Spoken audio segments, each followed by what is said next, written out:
प्रभु श्रीकृष्ण नाम तथा प्रभु येशु नाम समस्त को धन्यवाद देउछि। आपण मन प्रार्थना द्वारा आम सपरिवार सहित प्रभु दयारे समस्ते भलरे अच्छु। आसतु आज आम मैंने अल्प किसी वाक्यर मध्य आम आलोचना करवा कि आम शिखा। मार्क लिखित सुसमाचार 4 पर्व 36 ରୁ 41 मध्य जहाँ कि लिखाई आम ता विषय आम आलोचना सहित आम कि शिखा। प्रिय मोर प्रभु दास एवं दासी एवं बापा माँ भाई भाई पुओ झी और युवा युवती एपर लेखा होछि से माने लोक समूह को परित्याग करी से जेपरि थिले सेपरि ताहांको नौकारे सांगरे घेनी गले। पुणी अन्यान्य नौका मध्य ताहांको सहित थिला। आउ प्रबल तोफान हैला। पुणी तरंगर आघातरे नौका जलरे पूर्ण हेबाको लागिला। सेतेबेले से नौकार पछ मंगरे मुचुलारे मुंड देई सोई पड़िथिले। आउ से माने ताहांको उठाई कहिले, हे गुरु आमे मलु आपणकर कौन चिंता नाही। एथिरे से उठी पवन को धमक दे समुद्र को कहले, तुनि हो चुप कर। से पवन बंद हैला और सबू धीरे स्थिर हैला। प्रिय मोर प्रभु दास दासी और बापा माँ भाई भाई पुओ झी मैंने आसत आम गोटे विषय आम देखुछु।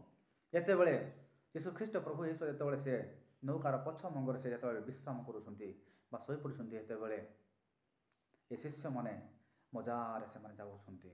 आ से समय हठात एक पवन एक तरंगरे एक महाप्रलय जहाजटी को नौकाटी को समुद्र उलट पलट करने चेष्टा करुँच।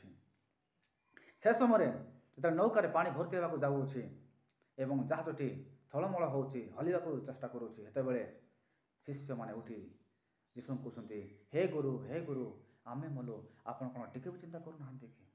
सेतेबेले से हठात उठिकी सी पवन को एवं झड़ तोफान को से धमक दे ताहाको बंद कर।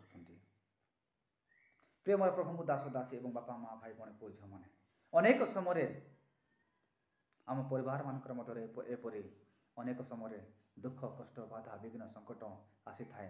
जेपरी समुद्र मध्य गोटे जहाज बा नौका थिला, ठीक सेपरी ए समाज रे आमर परिवार मध्य गोटे गोटे नौका कले चले। आसतु हम तल को देखा। एथिरे से उठी पवन को धमक दे समुद्र को कहले, तुनि हो चुप कर। से पवन बंद हैला और सब धीर स्थिर हैला।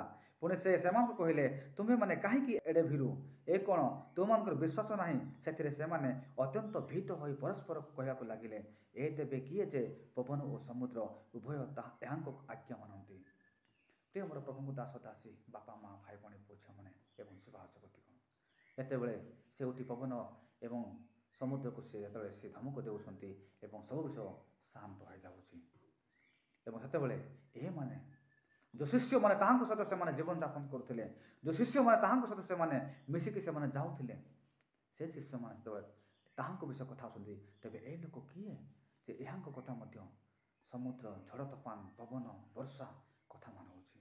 तार अर्थ जदि बा ए माने यीशु को जानिथिले, जदि बा ए माने ताहांको सहित से गमन करुले, जदि बा ए माने ताहांको सहित से थिले, किंतु एहांको विषय से अत्यंत गुरुत्व विषय से जानी पार नथिले।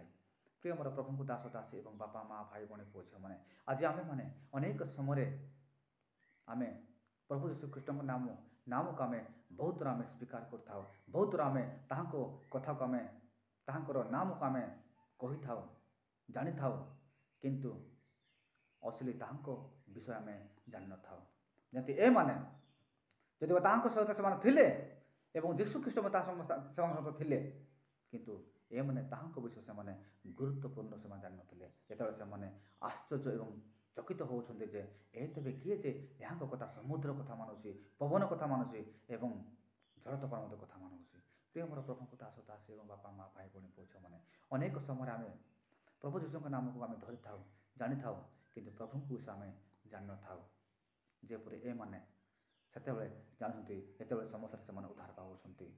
आज आम परिवार मध्य आज आम समाज मध्य जदि आम परिवार जदि किसी ना किसी प्रॉब्लम हुए, समस्या हुए, दुर्घटना हुए, हेतेबेले आम से प्रभु यीशु ख्रीष्ट आम डाकिबा, जहाँ को आम विश्वास प्रार्थना करवा एवं भरोसा आम डाकिले से आसी आम प्रत्येक विषय को से धमक देवे एवं से सुस्थिर करदे। किंतु आम ताहांको आम प्रथम जाना पड़ो।